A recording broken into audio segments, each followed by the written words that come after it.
Welcome to Beyond the Buzzer, where real hoop stories get the spotlight. I'm your host, Brian Wethers, former Division I athlete and overseas pro. Each week, I sit down with players, coaches, and grinders who lived the game but didn't always reach the dream. From college standouts to overseas warriors, this is where we unpack the truth. Behind the journey, the highs, the lows, the heartbreak, and life after the final buzzer. He's on his way, he's about to get paid, he's on his way to Hollywood. He's on his way, he's about to get paid, he's on his way to Hollywood. Show him the way. Welcome back to KF&JF Podcast. This is Brian Wethers, your host, and this is Beyond the Buzzer. Got a special guest for you today, but before I introduce him, let's see if you can recognize him by these highlights.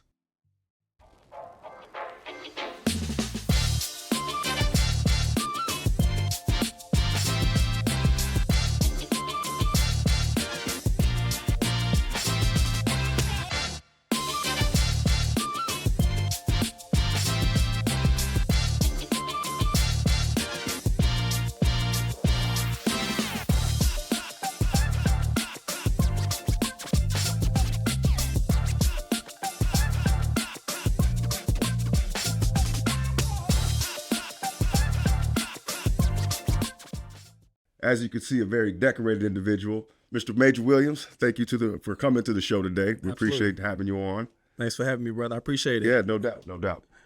So the premises of the show, we like to get in life after the sport, life after basketball, or whatever sport. For us is basketball. But I'd like to talk about a little bit about what you're doing now, just to get the audience familiar with your background and kind of all that you've accomplished. And then we can kind of get to how basketball opened those doors. Sure. I like to see myself as one of those foundational pieces on what it looks like after the sport, right? And I've, worked very closely with my cousin and played for the Clippers for 4.5 years. And so I was able to connect with so many different players and have those meaningful conversations in regards to what's after, basketball as well. And so for me, it was basically, marketing and building branding companies that allowed me to stay connected to the sport to a certain degree. And from there, just continue to build on. And, present day, obviously, I'm the founder of Marietta TV, which is a local station that covers Marietta and surrounding areas. Also, most recently launched a community called the Coffee Club, which sent you some information on as well. So one of the great things about coming from a team sport, if you look at it correctly, you become a builder, right? And you become a uniter. And that's what I've continued on from my sport and taking it into the real world, connecting people and also impacting lives. Also a well-published independent author, over 1 million digital books sold here recently, with the whole community of use everybody, taking a negative connotation and making it a positive framework. And that's what I've been working on every single day, just being impactful and adding as much value as I can while running the household with my wife. You've done a lot, and it's very impressive. And in the short time I've known you, I've seen just constant evolution in what you're doing and new things and just diving into new arenas. So now I want to go back to the origin, to the beginning, childhood, and just dreaming in the sport and, not even knowing where you would land today. Let's talk about the early childhood, like where you grew up and how you got into basketball. Sure. Early beginning started in Dallas, Texas, single parent household, fell in love with sports very early on. Some of my fondest memories, to be honest with you, is when I wasn't good, when I wasn't really good at it. And I remember those moments when my coach, Roderick Howard, shout out to Roderick Howard, so one of my mentors still to this day, he would always, regardless of if we were winning or losing, he would put me in a game. And I remember seeing all my homeboys at the time just, oh, man, you putting him in the game? Like, they would be so mad that I'm getting the game. But I didn't know how to process it, how I can process it now. But I think internally I really took offense to that. And I use it as fuel. And so within the next year or two, I actually became the head guy of all those teams that I was a part of, and now they was looking to me as a leader. And so growing up in that environment taught me a lot about hard work. I was really into sports. I was an early entrepreneur. Didn't know the word, but I had a lawnmower, and I became very active from an entrepreneur standpoint. And it was by luck. Didn't say this is what I want to do, but this older lady that lived next door, her name was Miss Pearl. And Miss Pearl called me over one day and was like, can you cut my yard for me? And I cut her yard. I didn't expect much. She gave me a $20 bill, blew my mind back then. A $20 bill. I said, "You gonna give me a $20 to cut your yard?" Yeah. And that's when a light bulb went off. Yeah, and I said, "You know what? Then what if I go and ask so and so and cut their yard?" Yeah. And I think in that week alone by myself, I probably made $120, which for me, that's like, man, hamburgers, jungle juices. Like I'm about to go rack it up. Yeah. And you know, after I had that experience, you know, high school ball, college ball, football, basketball, all different sports, which ultimately led me back to, you know, coming out here, trying to pursue sports as well in regards to California. Okay. So talk me through about, you know, your high school experience with sports, and then what that was like, and where you saw yourself going, you know, once you kind of got in the thick of it and you got skilled. So in high school, I went to Lincoln High School in South Dallas. We were very decorated as far as a basketball program and also a football program. Once more, as I said, I was still developing. So even as I didn't make varsity until I was a senior. Okay. We just had that much talent on top of injuries as well. But once I got my opportunity to shine, you know, I did pretty well. But I wasn't like a star player. But I kind of marveled at the people like Dennis Rodman, Isaiah Thomas, the gritty guys, right? Yeah. And so that always found me a way to get on the court. You know, later on I developed my scoring abilities and stuff like that. But I was always into sports. It kept us off the streets, and you know, so they always encouraged that in my neighborhood. But my senior year, had a really good senior year, but we lost in the first round of the playoffs. That summer, was supposed to go to college, supposed to be a high recruit, broke my hand in the first summer league. So I was basically inactive the entire summer. And so I was up against like what's next. And then, you know, high school is over, you graduate, and then I ended up going to Trinity Valley Community College my first year out on a scholarship, which was pretty great. Junior coach, because Nick Van Exel went there and Sean Kemp. You know, so I was like, if I'm gonna go somewhere, I'm gonna go somewhere where they cultivate great athletes that could potentially go to the league. And that's initially where I went. But I was on a high horse because that summer I was like wrecking shop. I had a 40-inch vertical. I grew, I got taller. Okay. My first year I went from 5'10" to 6'2".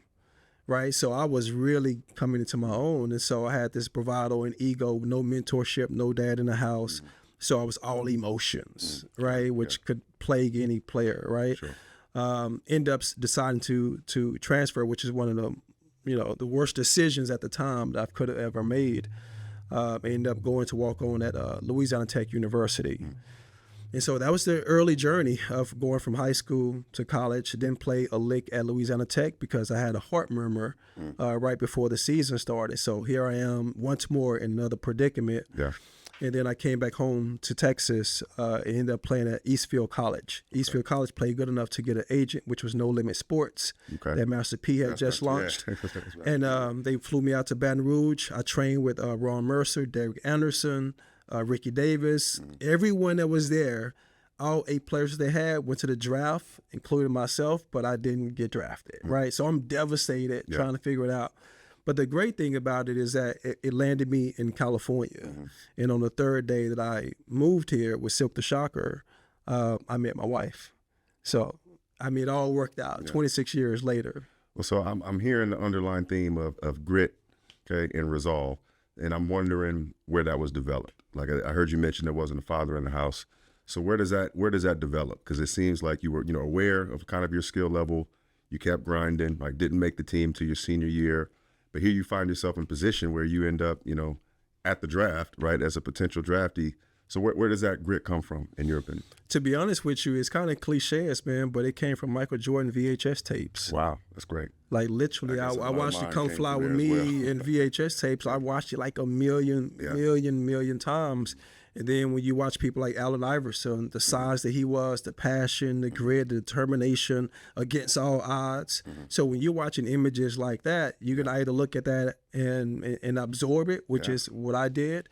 And so I just use people, which is the philosophy that I hang my hat on now. I use so many people that I'd never met before, but I was able to extract whether it's their personality, whether it was their relatability to their experience, whether it was just their game, their technique, their moves. I would just extract everything because I had nowhere to pull from eternally, especially in my household or my community. I love that. And I want to touch on that, man, but I want to come back because I do want to talk about how that developed your business mind and how you think towards your entrepreneurship now. But we need to take a quick break for our sponsors. We'll be back in just a moment.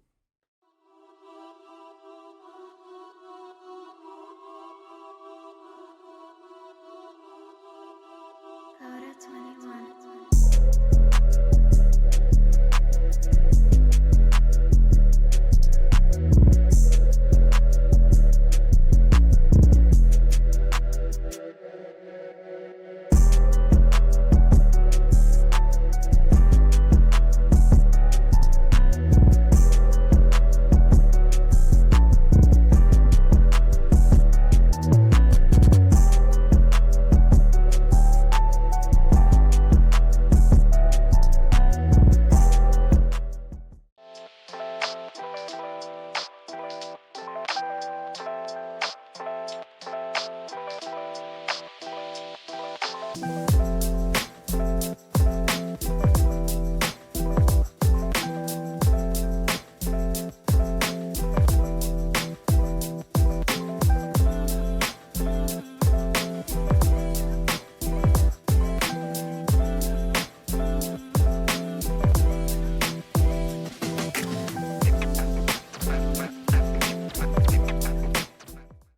fans, welcome back, and I want to take a quick second to shout out one of our major sponsors, Poppin' Wine Tours in Temecula, California, where every ride is a celebration. Out here in local Temecula, California, or if you're just coming anywhere, you're able to visit about 17 to 18 different wineries, and if you mention KF and JF Podcast, you'll get a 10% discount on your tour. Remember, that's Poppin' Wine Tours in Temecula, where every ride is a celebration.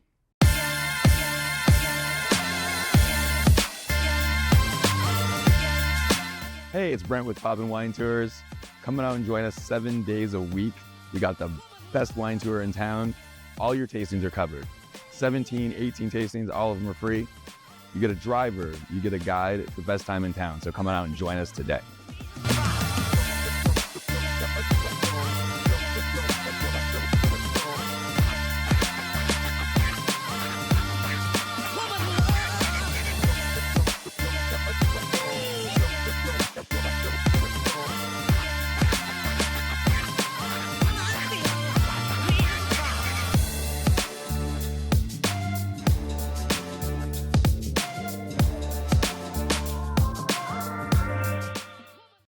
Welcome back.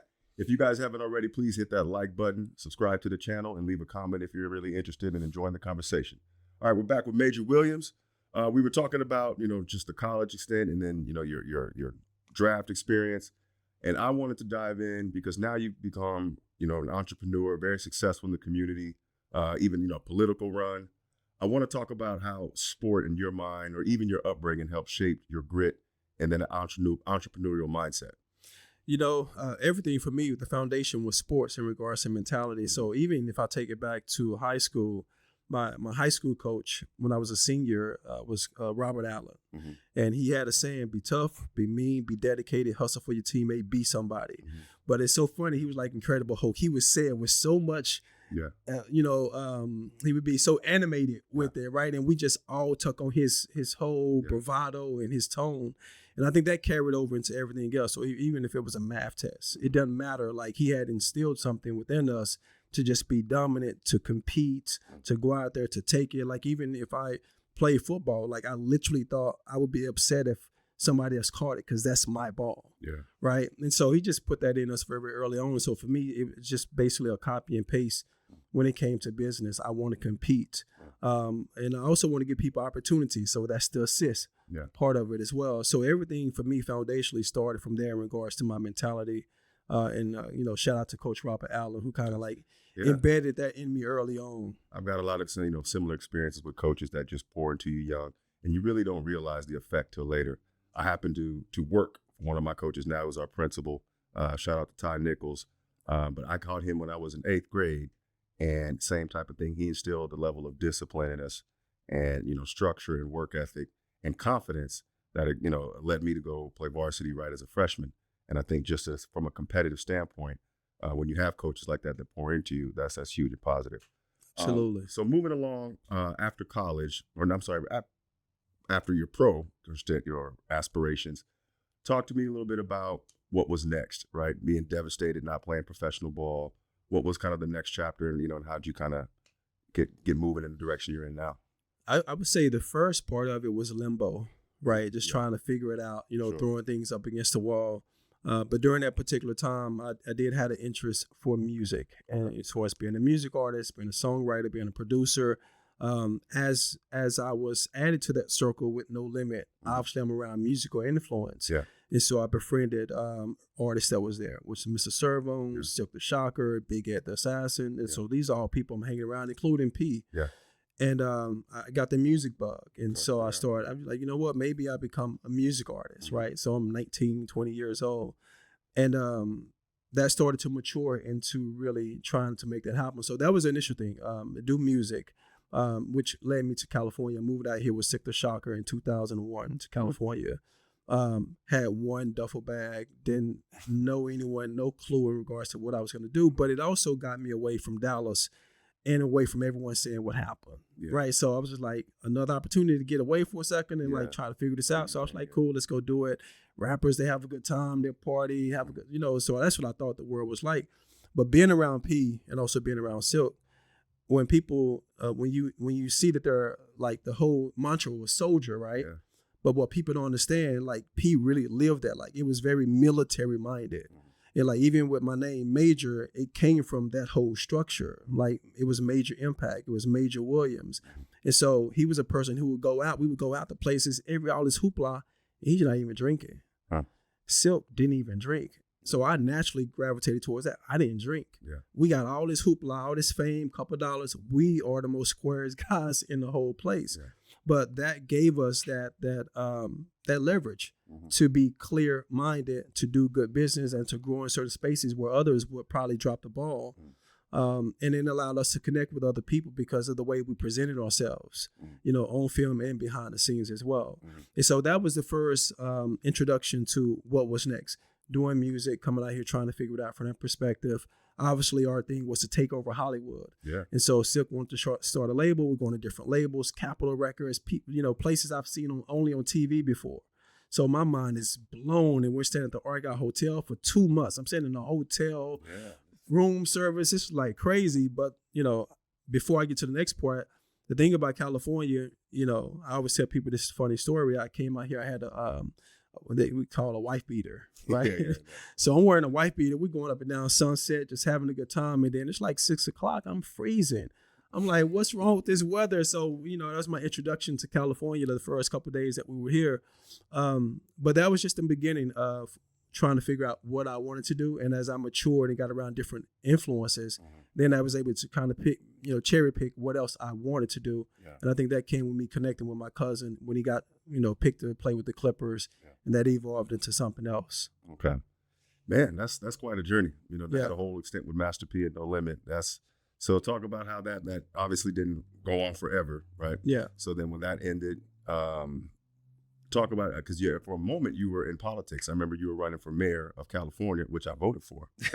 But that's a huge leap, right? To go from the music industry, fresh off of sports, and then here you are, articulating at a high level and really understanding, politics.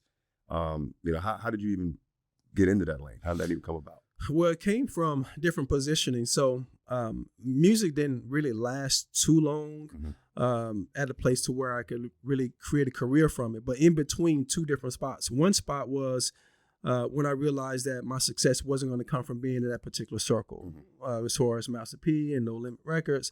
And so, like anyone else, I had to go figure it out. I got a job. I was playing ball every day at the gym in Valencia. My wife was attending Cal Arts. And I was playing ball every day. My wife was going to school, didn't have a job, trying to figure it out. My wife's mom and her dad at the time, stepdad, were helping me out. And I was like, what's next? And so there was an older gentleman. He was probably at least 70 years old. Short, white guy, always playing ball with us. Just great personality. You ain't want to foul him or take the ball from him. You just kind of, just shake your arms around him just to give him a little defense. So we became very fond of each other. And afterwards, one day, he was like, so what are you doing? Like, I know you say I'm just trying to play pro, so that's not working out. What are you doing? I say, I'm just trying to figure it out. I'm trying to find a job or whatever. It's been kind of difficult. Yeah. He said, well, I don't know if it's what you want to do, but if you're interested, I own a huge facility, which is called San Fernando Valley Mental Health Facilities in Van Nuys. He was over 14 group homes and a huge facility with 200 and some kids. Wow. So he offered me an opportunity to come be like lower entry, like a counselor, and work at one of the group homes. And that was like my first job in California. But in doing that, it also attached me to him from a mentorship standpoint. So his entire network was a nonprofit. So I had the benefit of going to meetings, being on those conference calls and having those intimate conversations with him on how to build a multi-million-dollar business the way that he did. And he gave me so much toolage and so much knowledge, just openly, on top of having to be able to have a job and get elevated through that. So I did that for 4 years. After that, gaining that experience, I went on and I got back into music and I started working with Jamie Foxx. Okay. So I was writing music, being an artist with Jamie Foxx. I was with Jamie every single day, just at his house, different events, traveling, and just learning also behind the scenes. Started doing auditionings and stuff like that, and I landed my first big commercial. It's a Foot Locker Adidas commercial, and it was directed by Dave Myers, who was responsible for all of the big Missy Elliott videos and Busta Rhymes videos that went 3,000 times platinum, right? So I'm on a set with this guy who's known for music videos, who's transitioning also doing corporate work like commercials and wanted to do movies as well. So I was like, I know this is going to be a good opportunity. So when I go to the audition, it's 200 and some people at the audition. And I'm looking at the line. My wife is dropping me, my girlfriend at the time was dropping me off. And I'm looking at the line. I see guys in the line that I've seen in commercials already. I'm like, I've never done this before. I've never taken any acting classes, but I just had the audacity to show up. A buddy of mine told me about it, and I showed up. I stayed in that line. I stayed prepared, kept self-talking to myself, bigging myself up. The same process I've done in any different situation I've been in. Got to the front of the line. I went in.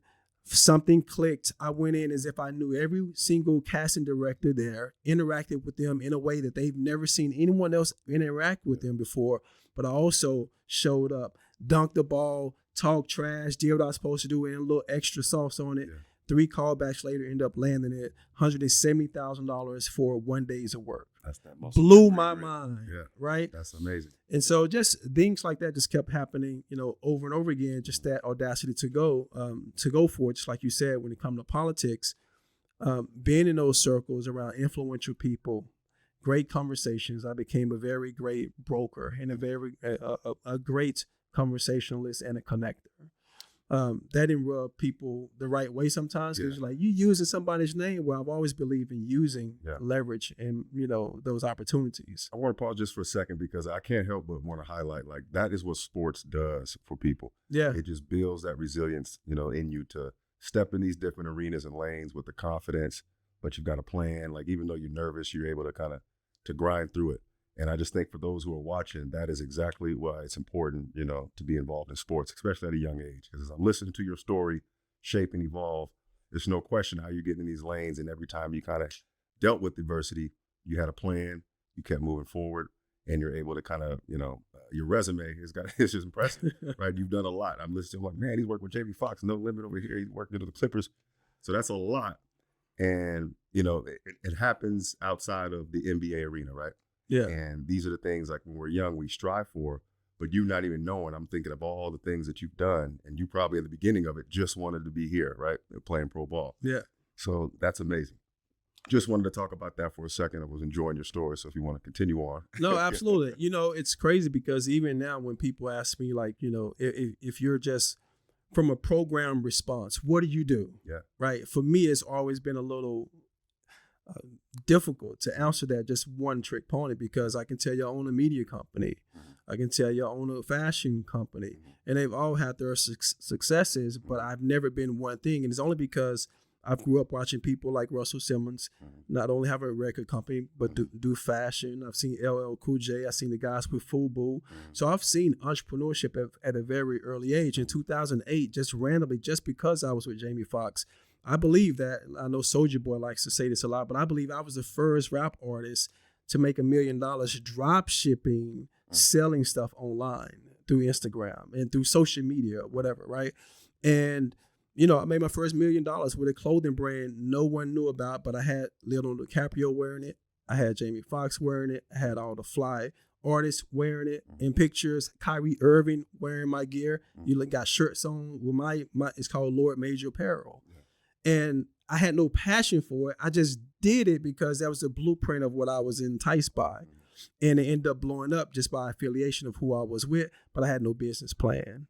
I had no structure, no nothing. I just had a platform that I was able to push it out to, and people gravitated towards. And now I kick myself because a good friend of mine who was actually at my wedding, Jerry Manuel, who is the founder of Fear of God. I don't know if you ever heard of the clothing line.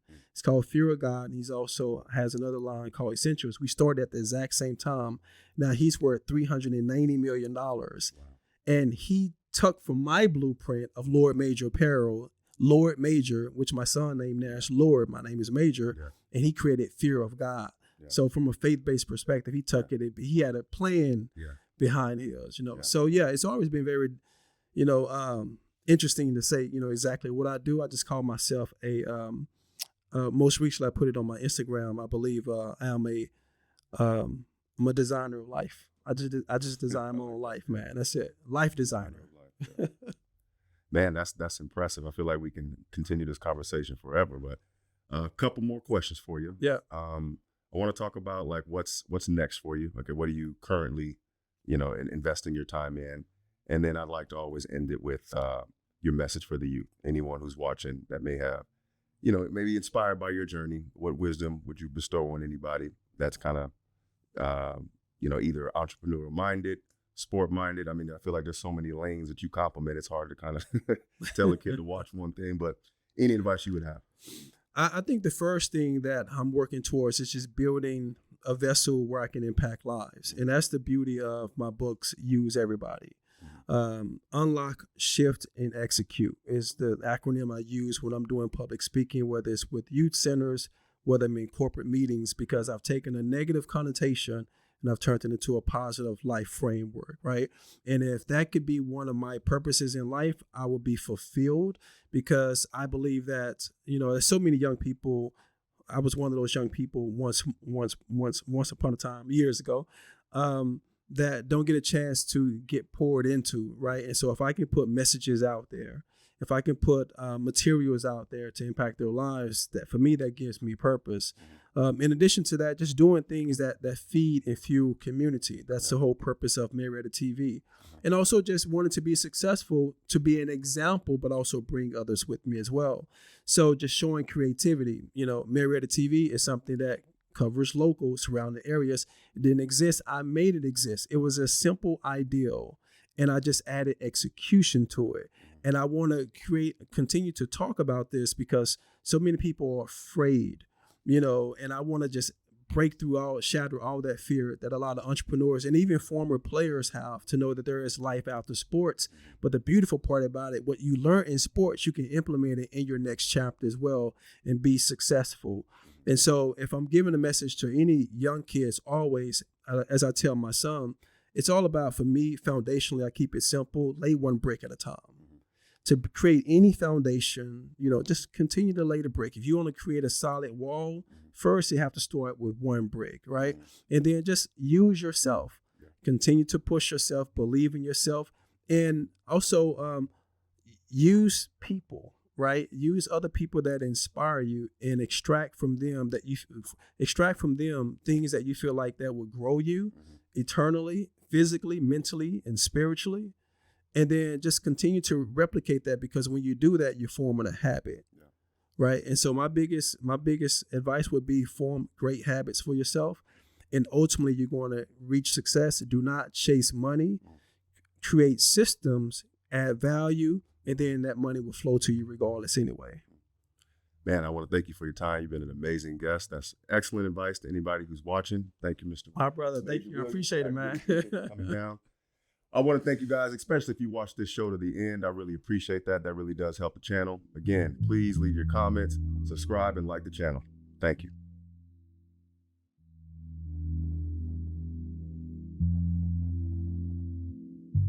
He's on his way, he's about to get paid. He's on his way to Hollywood. He's on his way, he's about to get paid.